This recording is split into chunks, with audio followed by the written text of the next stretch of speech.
Papa, also Papa Fit on Instagram. Driver of this 2020 launch edition MK5. Currently fastest in the world with the 8.66 ET in the quarter mile at 155 miles per hour.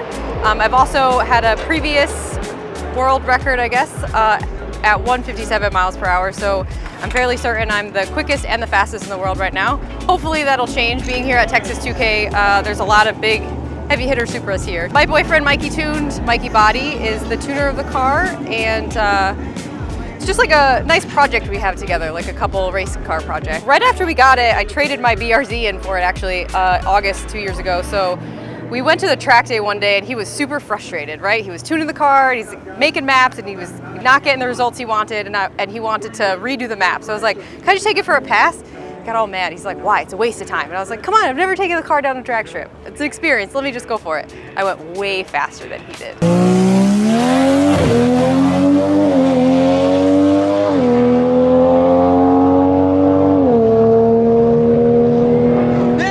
Right? And he's like, go do it again. Said I just repeated it, did it again. He's like, all right, that's it. I'm not driving the car anymore. So ever since then, I'm the driver, and it's cool to work with him. I've never tracked a car before. Nope. Before I used to do like kind of like autocross slalom racing with the BRZ, and I had a Jetta before, which was the worst thing you could slalom race with, right? It was a box, but it was fun. I've always been into cars, so it's cool to get into like this arena, drag racing. It is quite an adrenaline rush. It's fun. It's hard to say because the goal is to be the fastest, right? But really, I just want to see how far we can push it, you know? Because 2 years ago or so, we were going, the first pass I ever took was a 10.8, right? I'm going 8.8, 8.6 now, so we're a whole 2 seconds faster. And at 10.8, we thought we were going as fast, you know? And so it's just cool to see just every little bit. Some other company comes out with a new part that makes something more efficient, and we just keep pushing the platform, keep going faster. It's exciting. So a lot of people keep saying, oh, we're at the limit, but that's what we thought before. So I think we're looking at sevens. We're trying, you know, high sevens, because everybody said, let's try for high eights, and now we're getting mid eights. So I think as fast as we can go. Who thought the MK4 Supras are gonna go 6 seconds, you know? So let's see what we can get done.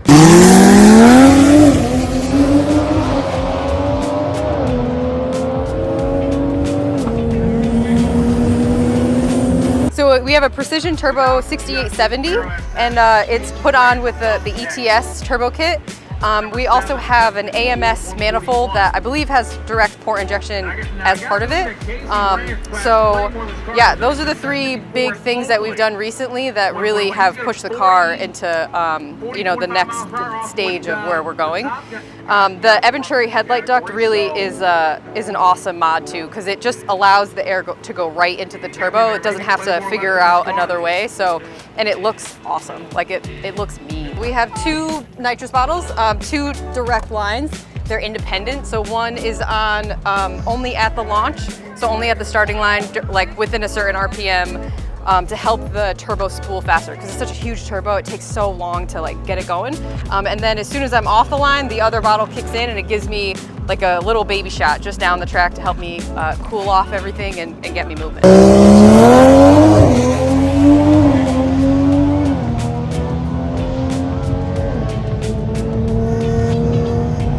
As far as the turbo, I think it was part of the ETS turbo kit, and he has a really great relationship with ETS, and their products are, I don't think, you know, they're awesome. They don't really ever fail. I think the only struggle that we have now is it's not readily available, but it is awesome. So the turbo was definitely part of that kit. I know that a lot of other Supras are using, you know, Garrett or Pure, which are also great options, but this one was part of the kit. So I think the next step might be that we go bigger, you know? There's always another turbo to go to. So right now, like the biggest struggle we're having is fueling. We're looking for, you know, a better fuel pump, a better way to get fuel into the engine so that we can go faster. It seems like that right now is the hiccup, but there's also a lot of options that are out there on the market. Not necessarily, the thing that's fun now is that we're pioneering a platform, but it's also a struggle because parts aren't available. Like, this is the issue. Well, okay, well, we need this part. Okay, well, that doesn't really exist yet. So we have to just wait for more people to come out with parts to put on the car.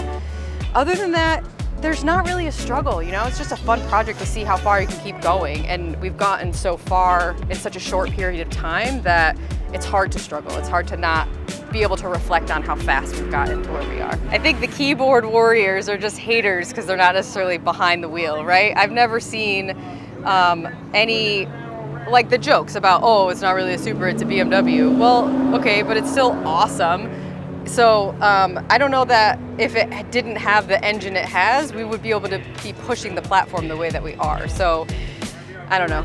I don't really pay attention to a lot of the hate. There's so much sunshine for everyone. There's no need to hate on anything.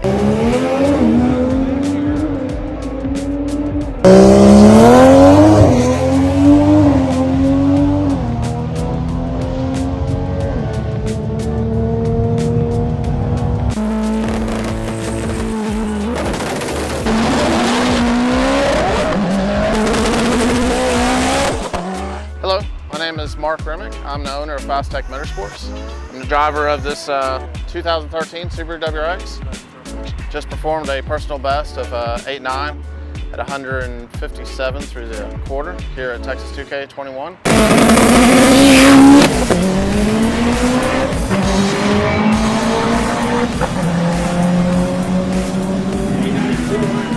A little bit about the build is it's still 2.5. It's dry sump. It's got a Daly's dry sump system. It's got diamond pistons, custom pistons, gas ported, heavy duty pistons. Manley turbo tough rods, Callie's billet crank. Utilizing a Process West billet intake manifold from Australia. We're using a Speed Factory intercooler, originally designed for a Honda, but we decided to try it out on a Subaru. We're running a Precision Turbo 6785, class legal turbo for True Street, Maryland, import versus domestic. It's where we like to make appearances, but we're here in Texas today, trying to push a little bit harder with the car.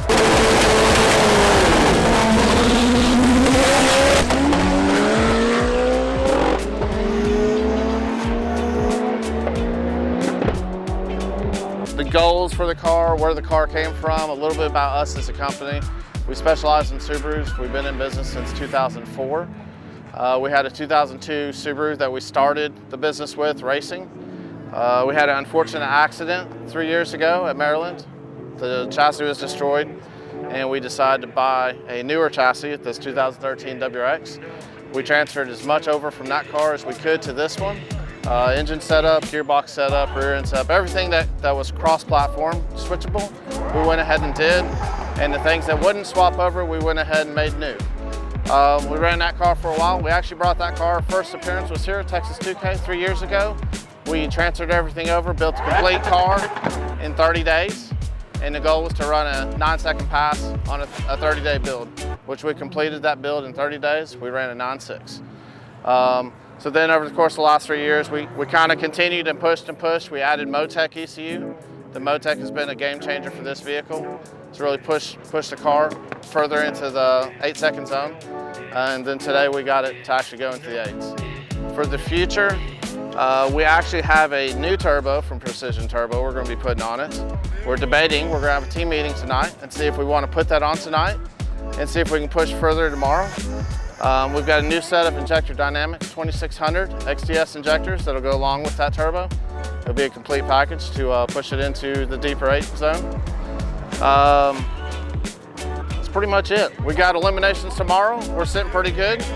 We're gonna see where we can go with it tomorrow. I have used Precision a long time. I've used Garrett, I've used Borg Warner, and I always have the best performance of Precision Turbo. It's hands down the best product. It makes the most power. Stick with those guys.